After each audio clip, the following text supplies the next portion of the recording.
प्यारे विद्यार्थियों, आज हम कक्षा 10 की हिंदी काव्य के पद नामक शीर्षक से के छठे पद से प्रारंभ करेंगे। आइए शुरू करते हैं। पहले वाचन करेंगे, फिर उसकी व्याख्या करेंगे।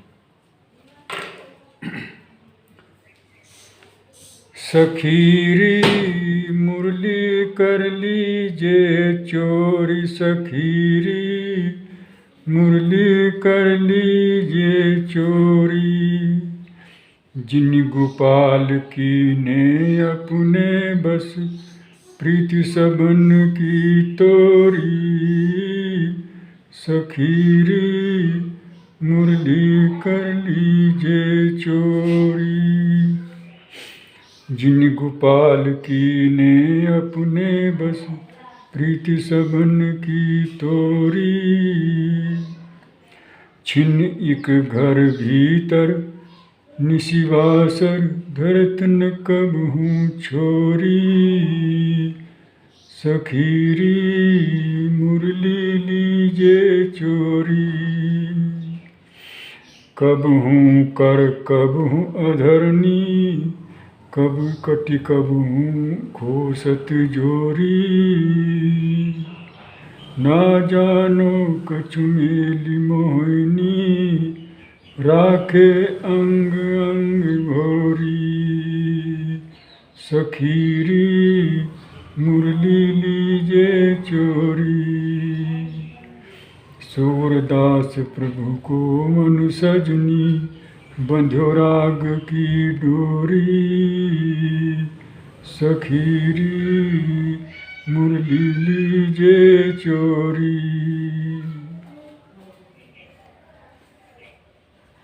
मुरली लीजे चोरी।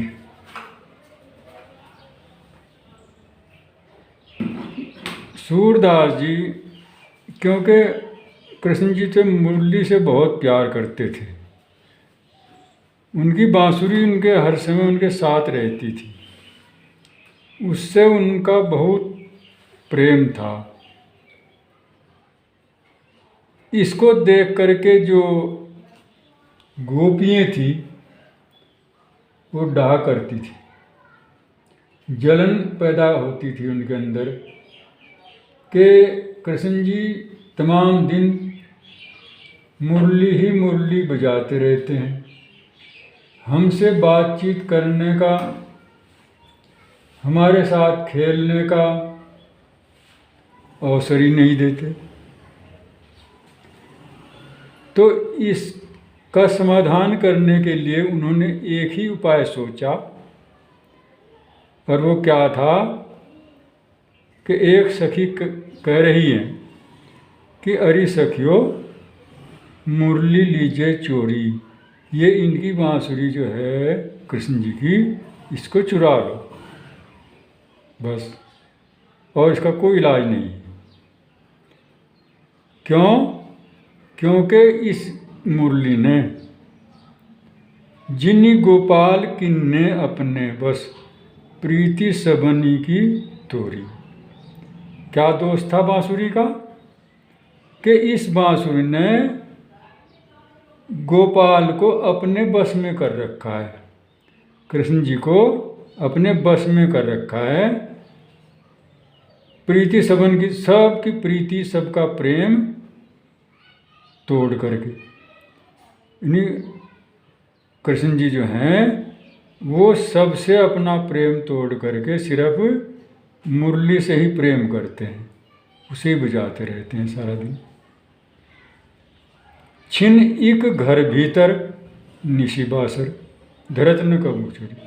और कृष्ण जी जो है इसे एक अक्षण के लिए भी छोड़ते नहीं, चाहे बाहर हैं, चाहे वो घर के भीतर है, चाहे रात है या दिन है।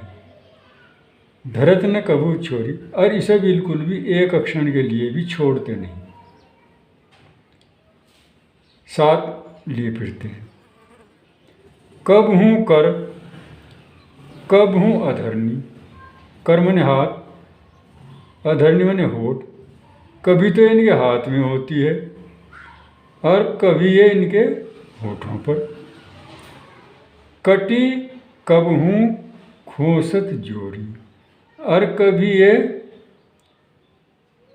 इन्होंने कमर में जो परिकर बांध रखा है, कपड़ा बांध रखा है, कभी इसमें खोस लेते हैं इसे, लेकिन रखते नहीं। ना जानो कछु मेली मोहनी, राखे अंग अंग भोरी। अरे पता नहीं जब से इनके पास बांसुरी है, इसने बांसुरी ने इनके ऊपर कोई मोहनी मंत्र छोड़ रखा है, मोहने वाला, जिससे मनुष्य उसकी ओर आकर्षित हो जाता है, जिससे इनका पूरा शरीर जो है, इनका सब कुछ है, उनकी तरफ ही, इस बांसुरी की तरफ ही लगा हुआ है, और कुछ भी बात ये नहीं करते। सूरदास प्रभु कोमन सजनी, बंध्यो राग की डोरी। सूरदास जी कहते हैं कि एक सजनी दूसरी सजनी से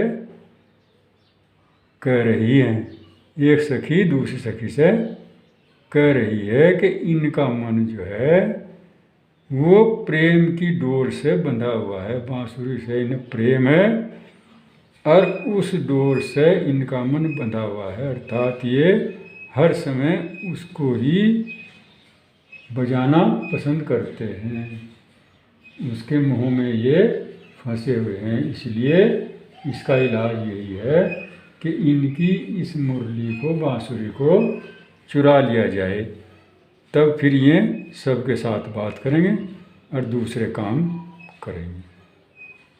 ये बात इसमें दर्शाई है। अब इसका जो संदर्भ है, जैसा पहले इसमें बताया था कि सूर सागर से लिया गया है, सूरदास इसके रचयिता है, और इसे हिंदी की कक्षा 10 की जो हिंदी की पुस्तक है, इसमें ये पद के नाम से इसका शीर्षक है। इसमें प्रसंग ये होगा कि ये मुरली के इतने शौकीन थे कि उसे अधिक बजाना पसंद करते थे। मुरली से इनकी सखियों को डाहा था, उनके अंदर जलन थी, और वो नहीं चाहती थी कि मुरली ही बजाते रहें, ये हमसे बात भी करें। इसके बाद काव्यगत विशेषताएं इसकी काव्यगत विशेषताओं में इसकी भाषा शुद्ध साहित्यिक और परिमार्जित भाषा है, ब्रज भाषा। अनुप्रास और रूपक अलंकार है, छंद गेय पद है, रसवी प्रलंब श्रृंगार है, और शैली वर्णनात्मक। बस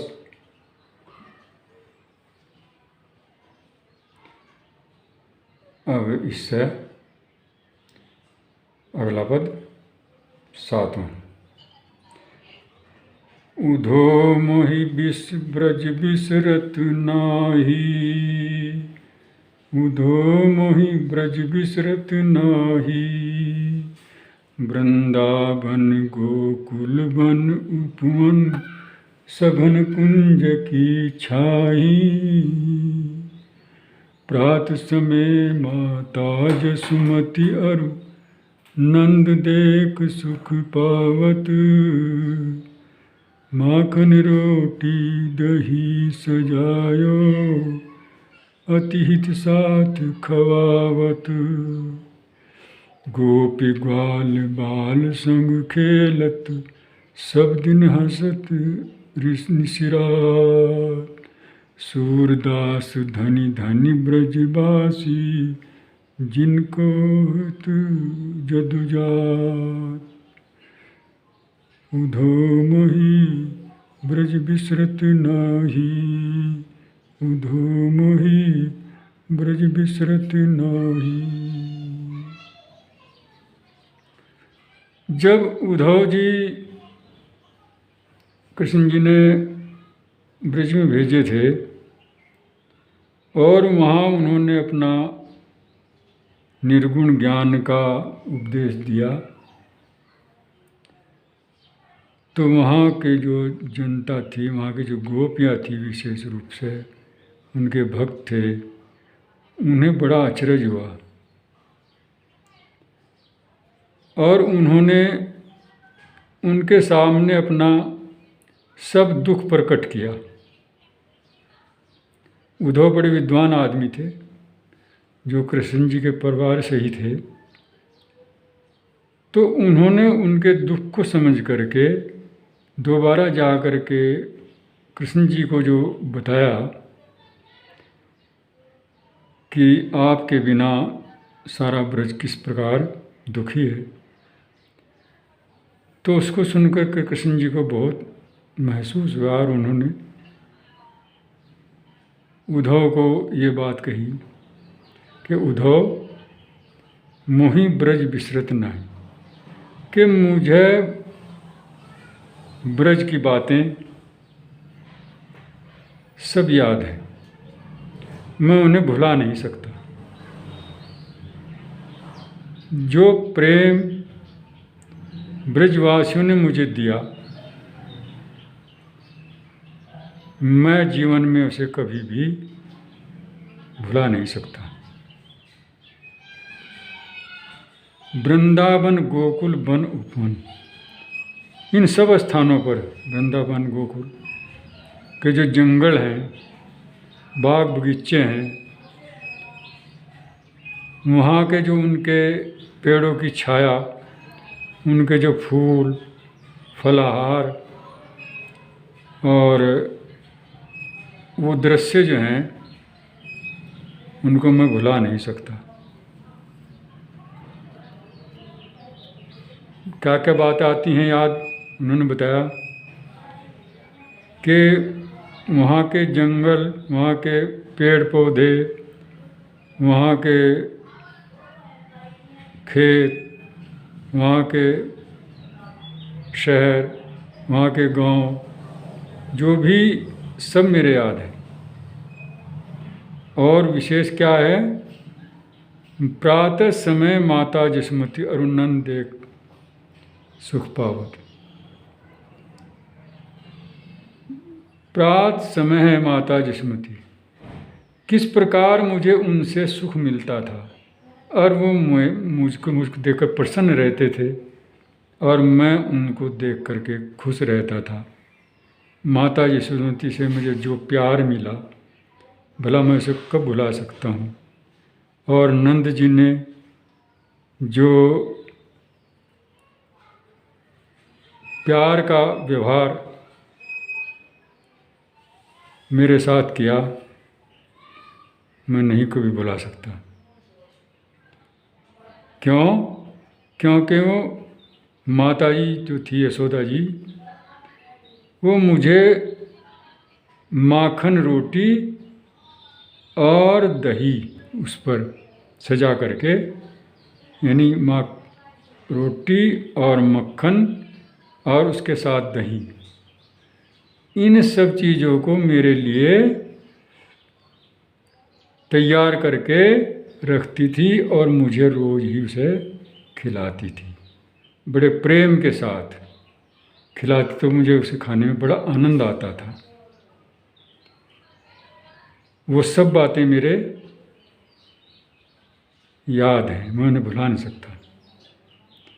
गोपी ग्वाल बाल संग खेलत, सब दिन हसत सिरात।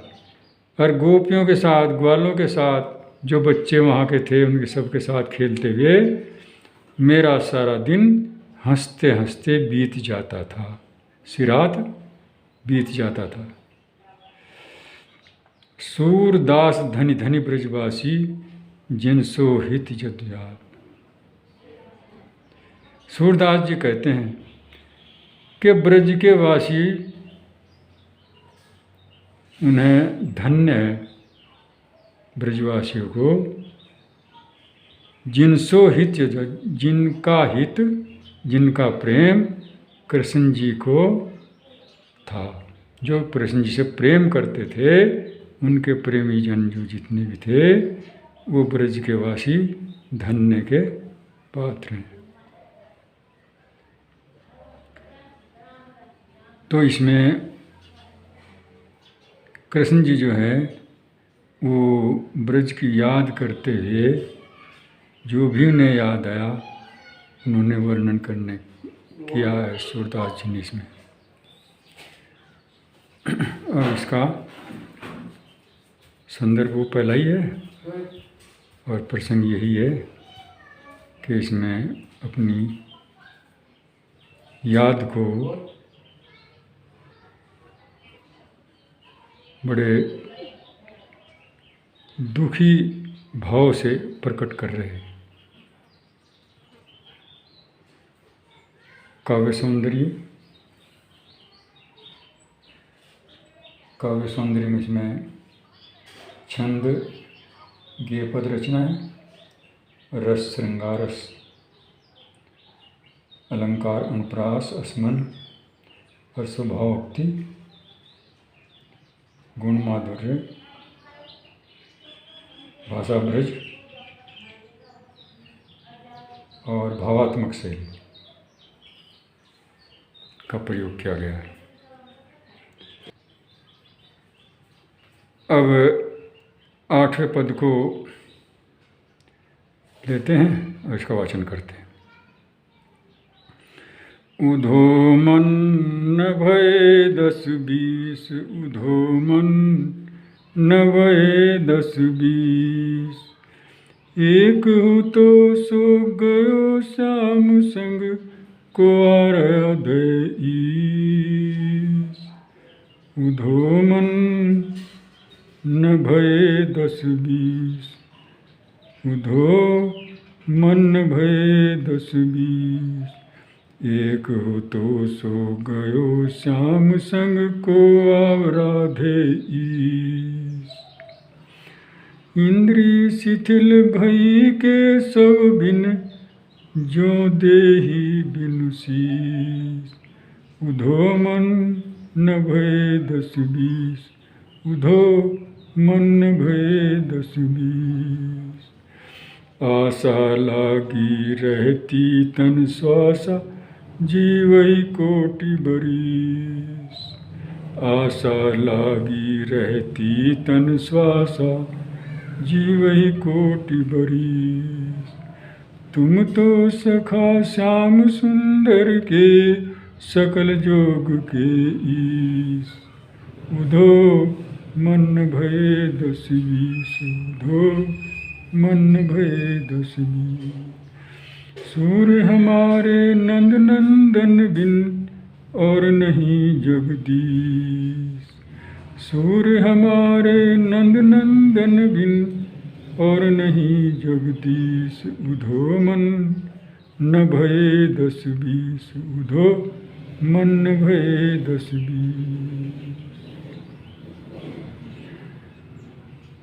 सूरदास जी ने उस समय का वर्णन किया है जब उधो ब्रज में आए और वहाँ उन्होंने निर्गुण भक्ति का उपदेश दिया।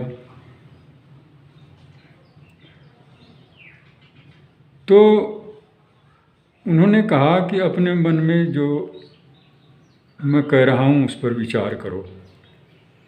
अगर मैं सही कह रहा हूँ तो मेरी बात को मानिए, अगर मैं गलत कह रहा हूँ तो मत मानिए, लेकिन मेरी बात पर अवश्य ही विचार कीजिए। तो उसके उत्तर में वहाँ की जो गोपियाँ हैं वो कहती हैं कि उधो मन न भय 10-20, कि हमारे पास 10-20 मन नहीं है, सिर्फ एक मन है। 10-20 नहीं है कि किसी से कुछ काम ले ले, किसी से कुछ काम ले ले, ऐसा नहीं है। एक हुतो सो गयो श्याम संग, को अवराधे ईश। और एक था मन, सो गयो श्याम संग, वही श्याम के साथ चला गया। श्याम मतलब कृष्ण जी, कृष्ण जी के साथ चला गया। को अवराधे ईश, और अब ईश की आराधना कौन करे। अर्थात ईश की भक्ति, ईश्वर की भक्ति कौन करे। जो था एक मन हमारा, वो कृष्ण जी के साथ चला गया, हम तो उसी की भक्ति कर रहे हैं। इंद्री शिथिल भई के सब बिन, ज्यों देही बिनु शीश। हमारी इंद्रियां शिथिल हो गई हैं, शिथिल पड़ गई हैं, ढीली हो गई हैं। केशव बिन, बिना कृष्ण के, यानी बिना कृष्ण के हम बिल्कुल बेकार हो गए। हमारे जो अंग हैं वो काम नहीं करते। ज्यों देही बिनु शीश, कैसे? जैसे वो शरीर, जो देही, देही कहते हैं शरीर को, बिनु शीश, बिना शीश के। जैसे बिना शीश के, बिना सिर के शरीर हो जाता है, ऐसे ही बिना केशव के, बिना कृष्ण जी के हमारा शरीर हो गया। हम भी स्त्री बेकार हो गए। आशा लागी रहती तन श्वासा, जी वही खोटी बरीस। और हम जो जी रहे हैं वो उनकी आशा में जी रहे हैं कि कृष्ण कभी न कभी तो आएंगे, इसलिए हमारे तन में श्वास चल रहे हैं। और इसी आशा में हम करोड़ों बरस तक जीने की इच्छा करते हैं। तुम तो सखा श्याम सुंदर के, सकल जोग के ईश। हे उद्धव, तुम कृष्ण जी के सखा हो, उनके मित्र हो, सकल योग के ईश, और तुम योग साधना करने वाले विद्वान हो।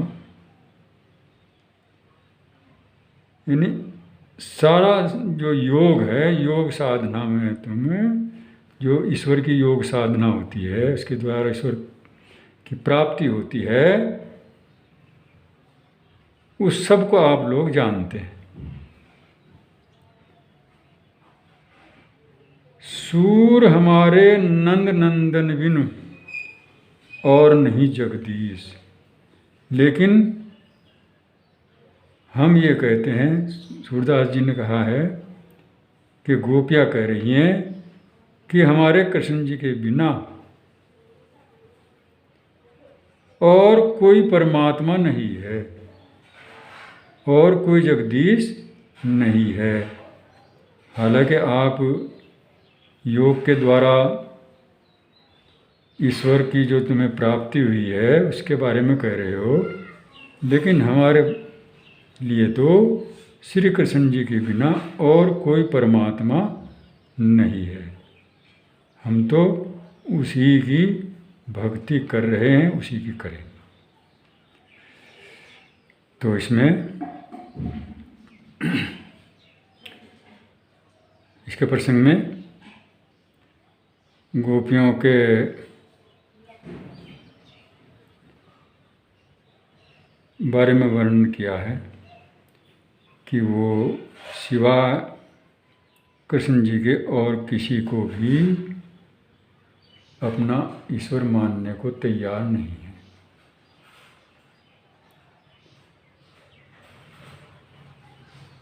और इसमें काव्य सौंदर्य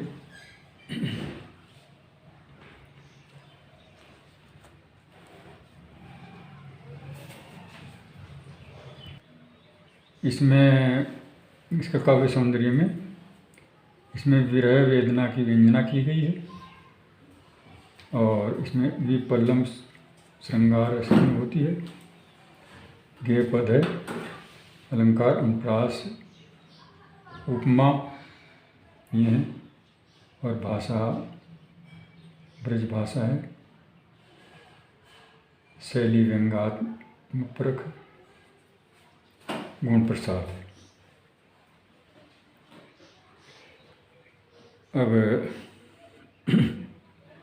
इससे अगला पद लेंगे। उधो जाहू तुम ही हम जाने, उधो जाहू तुम ही हम जाने, श्याम तुम ही हाँ नहीं पठायो, तुम हो बीच बुलाने, उधो जाओ तुम ही हम जाने, श्याम तुम ही हाँ नहीं पठियो, तुम ही बीच बुलाने, ब्रजनारिन सो जोग कहत हो, बात कहत न ल जाने, बड़े लोग न विवेक तुम्हारे, ऐसे भय अयाने, हम सो कही लई हम ही सही कह, जिय गुण ले सना सयाने, कह अम्बला कह दशा दिगंबर, मस्त करो पहचाने, साच कही तुमको अपनी सो, बूझती बात निदाने, सूर श्याम जब तुम ही पठायो, तब न कहूँ मुस्काने, उधो जाहू तुम ही हम जाने।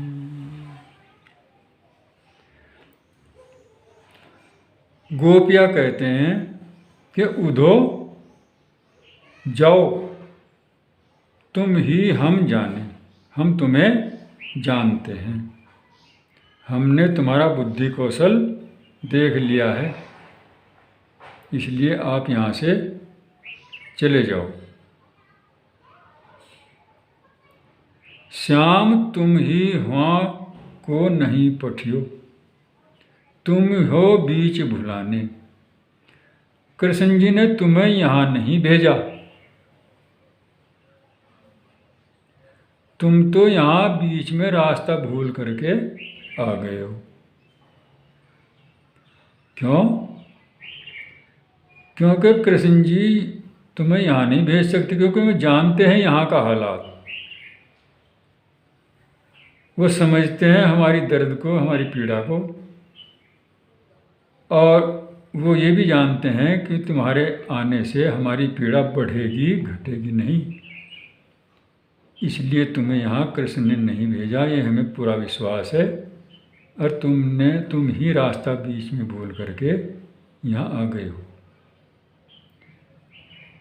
क्योंकि तुम ऐसी ही उल्टी उल्टी बात करते हो जो समझ में न आने वाली है।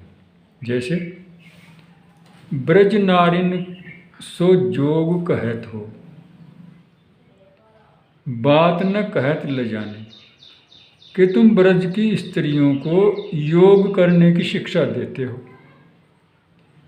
क्या तुम्हें ये बात कहते हुए लज्जा नहीं आती? कहते न बात लजाने, क्या ये बात कहते हुए तुम लजाते नहीं हो कि हम योग करें, योग साधना करें? बड़े लोग न विवेक तुम्हारे, ऐसे भय अयान, और तुम लोग तो बड़े हो वैसे, लेकिन विवेक नहीं है, ज्ञान नहीं है तुम्हें, ऐसे भय अयानी, यानी अज्ञानी, तुम ऐसे अज्ञानी हो कि बड़े लोग होकर भी तुम्हारे अंदर ज्ञान नहीं। हम सो कही लई हम सही कह,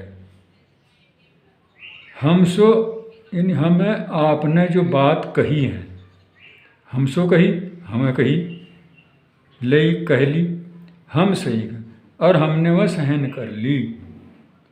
जिए गुण लेहु स्याने, हे स्याने तुम उन्हें अपने हृदय में गुणो, उनका अध्ययन करो अपने हृदय में। क्यों? बात सही है। जिए गुण लेहु स्याने, अपने हृदय में, हे स्याने हे चतुर, उद्धव अपने हृदय में उन बातों को गुणों उनका पर विचार करो। कहें अबला कहें दशा दिगंबर, मस्त करो पहचाने। कहाँ तो हम अबला स्त्रियां, और कहाँ आप कह रहे कि हम दिगंबर। दिगंबर वो होते हैं, देखिए, एक तो जैनी मत है, इसमें होते हैं दिगंबर श्वेतांबर। दिगंबर उन्हें कहते हैं जो नंगे रहते हैं। तो उसमें वो कह रहे कि कहाँ तो हम अबला स्त्रियां, और कहाँ हम बता रहे आप दिगंबर जैसी स्थिति में रहो। तो इसलिए आप बोलना बंद करो, चुप हो जाओ बस। हम आपकी किसी बात को सहन करने के लिए तैयार नहीं हैं। साँच कहो तुमको अपनी सो, बूझती बात निदाने। और हम जो बात पूछते हैं आप उसे सच्ची बताओ, अपनी कसम खा करके। बूझती बात निदान, कि हम जो बात आपको पूछ रहे हैं उसका आप हमें सच्चा सच्चा उत्तर दो, अपनी कसम खा करके। सूर श्याम जब तुम ही पठायो, तब न कहूँ मुस्काने। कि जब कृष्ण जी ने तुम्हें यहाँ भेजा, क्या तुम्हें भेज कर वे नेक मुस्कुराए थे? ये बात बताओ। क्योंकि हमें ऐसा आभास होता है कि कृष्ण जी ने तुम्हें तुम्हारा मजाक बनाने के लिए यहाँ भेजा। तुम अपना मजाक बनवाने के लिए यहाँ आए हो,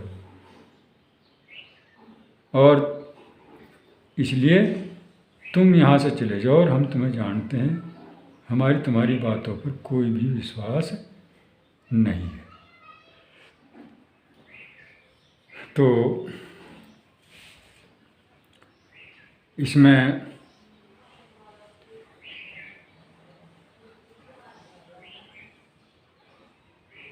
उद्धव जी के जो निर्गुण भक्ति के उपदेश से गोपियाँ दुखी हुई, और दुखी होकर के वो जो उद्धव को वहाँ से चले जाने की सलाह देती हैं, क्योंकि उनको क्रोध आ जाता है।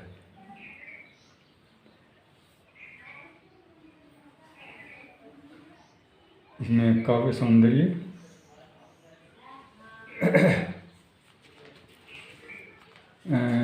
अलंकार इसमें अनुप्रास है, और छंद गेपद है, रस भी प्रलंबन अलंकार है, भाषा उपदेश है, गीति मुक्तक से ही।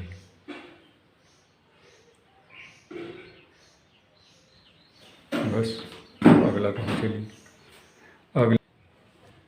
अब 10वां पद शुरू करते हैं, और इसका वाचन करेंगे पहले। निर्गुण कौन देश को वासी, निर्गुण कौन देश को वासी। मधुकर कही समुझाव सोह दे, बूझति साच नहासी। निर्गुण कौन देश को वासी। को है जनक कौन है जननी, कौन नारी को दासी। को है जनक कौन है जननी, कौन नारी है को दासी। कैसो बरन भेष है कैसो किनी, रस में अभिलाषी। निर्गुण कौन देश को वासी, निर्गुण कौन देश को वासी। पाओगे पुण्य कियो आपनो, जोर करोगे गासी। पाओगे पुण्य कियो आपनो, जोर करोगे गासी। सुनत मौन रही हवर हो बावरो, सूर सब मति नासी। निर्गुण कौन देश को वासी। निर्गुण कौन देश को वासी, निर्गुण कौन देश को वासी। गोपियाँ पूछ रही हैं उद्धव को कि निर्गुण कौन से देश में रहे, कहाँ का वासी है। उन्होंने परमात्मा को निर्गुण बताया तो वो गोपियाँ उनसे पूछ रही उद्धव से कि निर्गुण का जो उपदेश दे रहे हैं हमने कहाँ का है, कहाँ रहे, कौन है, कौन से देश का रहने वाला है। मधुकर कहीं समझाए सौंदे, मधुकर कहा उन्हें, मधुकर है भौरे को, तो उन्हें अपशब्द समझ लिए एक प्रकार से, चिढ़ाने की वजह से मधुकर कहा कि हे मधुकर, हे उद्धव जी, कहीं समझाई सौंदे, कि हमको समझा करके कहो, हम कसम देते हैं बूझती साँच न हंसी। कसम खा बताओ, हम सच बात पूछते हैं, हंसी नहीं कर रहे, हंस नहीं रहे, हम मजाक नहीं आपका कर रहे, बल्कि हम सच्ची बात जानना चाहते हैं कि निर्गुण जो है ये कौन से देश का रहने वाला है, कौन है ये। को है जनक, कौन है जननी, कौन नारी को दासी। इसका कौन तो पिता है, कौन इसकी माता है, कौन इसकी स्त्री है और कौन इसकी दासी। उन सब के नाम बताओ। कैसो वरण भेष है, कैसो किमी रस में अभिलाषी, कि उसका वर्ण कौन सा है, भेष कैसा है, लिबास कैसा है, कैसे कपड़े पहनता है। कि रस में अभिलाषी, और किस रस का वो अभिलाषी है, किस रस की इच्छा रखने वाला है। पाओगे पुनि कियो आपनी, जोरे करोगे घासी। अगर तुम हमारे साथ धोखा करोगे तो याद रखो तुम अपनी करने का फल अवश्य ही पाओगे। पाओगे पुनि कियो आपनो, हे उद्धव तुम अपना किया अपने आप ही दोबारा फिर प्राप्त करोगे। जोरे करोगे, अगर तुम हमारे साथ धोखाधड़ी करोगे तो ये तुम्हें भुगतान करना पड़ेगा। सुनत मौन हव रहो बावरो, सूर सबमति नासी। और सूरदास जी कहते हैं कि इस बात को सुनते ही सब मौन रहेंगे। सुनत मौन हवर हो बावरो, सूर सबे मति नासी। और वहाँ जो थी सबकी मति का, सबकी बुद्धि का ऐसा दिखाई दिया कि मानो वो भी पागल से हो गई, और उद्धव को कोई उत्तर नहीं आया, मानो उसकी सारी बुद्धि नष्ट हो गई और वो पागल सा हो गया, क्योंकि उसके पास निर्गुण संबंधी इन प्रश्नों का कोई उत्तर नहीं था। जब वो निरुत्तर हो गया तो वो चुप हो गया, मौन हो गया, और उसकी बुद्धि, उसकी मति नष्ट हो गई। तो इसमें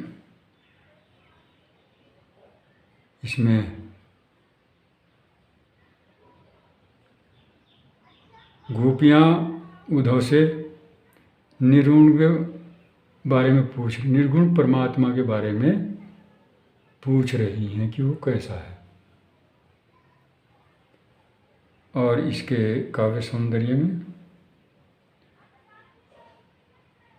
जिसमें अलंकार अनुप्रास है, रस भी पर अलंकार है और हास्य रस भी है, विरह वेदना से भरा हुआ है पद, छंद गेय पद है, गुण माधुर्य है, भाषा ब्रज भाषा है और शैली इसमें व्यंगात्मक है। अब इससे अगला पद 11वां, इसका वाचन करेंगे। संदेशो देवकी सो कहियो, संदेशो देवकी सो कहियो, हों तो धाई तिहारे सुत की, मया करत ही रहियो। संदेशो देवकी सो कहियो, हों तो धाई तिहारे सुत की, मया करत ही रहियो। यद्यपि टेव तुम जानती उनकी, तो मोही कही आवे। प्रात होत मेरे लाल लड़ते, माखन रोटी खावे। तेल उबटनो अरुता तो जल, ताहि देख भज जाते। जोई जोई मांगत सोई सोई देती, करम करम करि नहाते। सूर पथिक मोहि सुन मोहि रैन दिन, बढ़ो रहत उरसो। मेरो अलख लड़ै तो मोहन, हव करत संको। संदेशो देवकी सो कहियो, संदेशो देवकी सो कहियो। संदेशो देवकी सो कहियो। माता यशोदा जी उद्धव से कह रही हैं कि मेरा संदेश देवकी से जा करके कहना। क्या कहना? हों तो धाई तिहारे सुत की, कि मैं वैसे तो तुम्हारे बेटा तो ये तुम्हारा ही है कृष्ण जी, मैं तो धाय हूँ। धाय किसे कहते हैं? जो बच्चे का पालन पोषण करती है, यानी पालन पोषण करने वाली माता को धाय कहते हैं। ये देवकी का पुत्र थे कृष्ण जी, लेकिन माता यशोदा जी ने इनको पाला पोसा था, इसलिए कह रही हैं कि मैं हूँ तो तुम्हारे पुत्र की धाय ही, पुत्र तो तुम्हारा ही है, तुम्हें मेरे से अधिक ममता है उसकी, लेकिन फिर भी मुझे तो कहने को ही मन में आ रही बात कि मैं कहूँ उनके संबंध में। हों तो धाई तिहारे सुत की, हालांकि मैं तुम्हारे बेटे की धाय हूँ, लेकिन मैं कहना चाहती हूँ कि उस पर दया करती रही हो। मया मन दया, उस पर दया करती रही हो। वो मोह के बस, ममता के बस होकर के यशोदा जी बातें कह रही हैं। इतना प्रेम उनके अंदर घुसा हुआ है कि वो उनसे भी अधिक प्रेम का अनुभव करा रही है। यद्यपि टेव तुम जानती उनकी, टेव माने आदत, यद्यपि तुम उनकी आदत को जानती हो, देवकी से कह रही है यशोदा जी, तो मोही कही हो, लेकिन फिर भी मुझे कहने को ही आवे, मेरा मन कहने के लिए ही कर रहा। हालांकि तुम जानती हो, तुम्हें ममता भी ज़्यादा है, तुम सब कुछ जानती हो, लेकिन बस मेरे मन में ही बात ये आ रही कि मैं कुछ कहूँ। प्रात होर मेरे लाल लड़ते, माखन रोट भावे। जब सुबह होती है, सवेरे सवेरे मेरा जो प्यारा मोहन है, कृष्ण जी हैं, उनको मक्खन रोटी बहुत ही अच्छी लगती है। भावे माने अच्छी लगती है, इसलिए उसे खाने के लिए माखन रोटी सुबह ही सुबह दे देना। तेल उबटनो अरु तातो जल, ताही देखी भजी जात। और तुम जानते हो कि उसकी आदत थी, अगर जहाँ देखा मैं तेल और उबटन निकालते हुए, और तत्ता पानी, तत्ता मतलब गर्म पानी, गर्म पानी और तेल और उबटन दिखाई दिया उन्हें, तो समझ जाते थे कि अब नहाने का टाइम आ गया। और वो भाग जाते थे, नहाने के समय पर भाग जाते थे। जोई जोई मांगत सोई सोई देती, और मैं फिर उन्हें मनाती थी और उन्हें कहती थी कि भाई नहा लो, और वो कहते थे, कोई बात शर्त रखते थे कि मैं फलां चीज़ लूँगा तो तब नहाऊंगा। तो वो जो कुछ भी मांगते थे, जोई जोई मांगत सोई सोई देती, वही वही चीज़ मैं उन्हें देती थी, और इस प्रकार मैं उन्हें खुश कर करके नहलाती थी। सूर पथिक सुन मोही रैन दिन बढ़ो रहत उर सोच।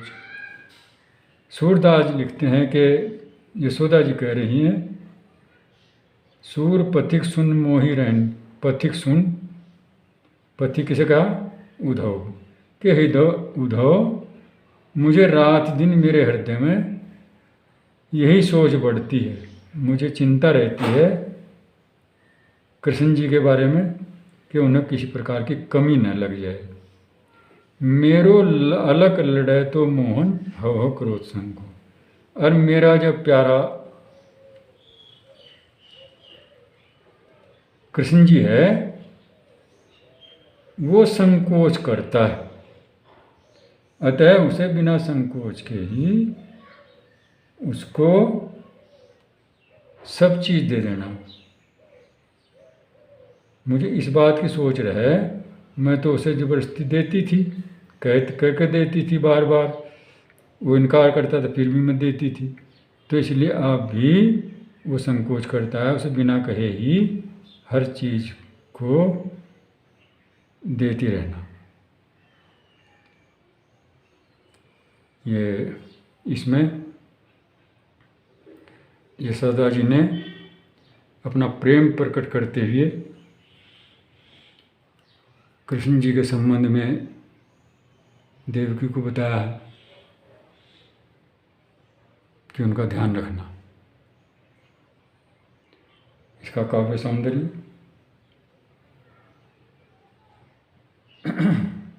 रस वात्सल्य रस, छंद गेयपद रचना, अलंकार अनुप्रास, गुण माधुर्य, भाषा ब्रज भाषा, और शैली स्वाभाविक वर्णनात्मक। इसमें मातृ हृदय की पुत्र विषयक चिंताओं तब मातृ स्नेह का स्वाभाविक तथा मनोवैज्ञानिक चित्रण किया गया है। ये इसकी विशेषता है पद की। बस अब ये पाठ पूरा हो गया।